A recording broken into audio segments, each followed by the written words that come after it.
In this video, I'm going to show you how to connect Deriv to TradingView. Now, the first thing you have to do, you want to go to TradingView's official website and you want to sign into your account here in the top right, or of course you can create one if you don't have one yet. Once you've done this, go to Products over here and click on Supercharts.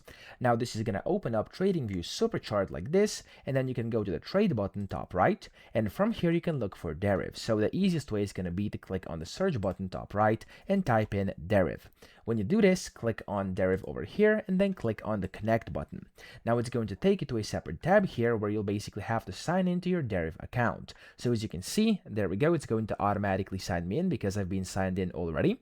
And then whenever you basically choose your method to do so, you have to allow access over here, so click on that, and then you have to wait for a few seconds for this to process, and then eventually it will take you back to over here to TradingView where you'll be able to basically use it. So as you can see, I'm now loading and I'm now connected. Top right here, you can see I'm connected to Deriv. I can click on it over here to basically trade. I can switch symbols, I can see whatever, so of course I have to switch the symbol which you can trade.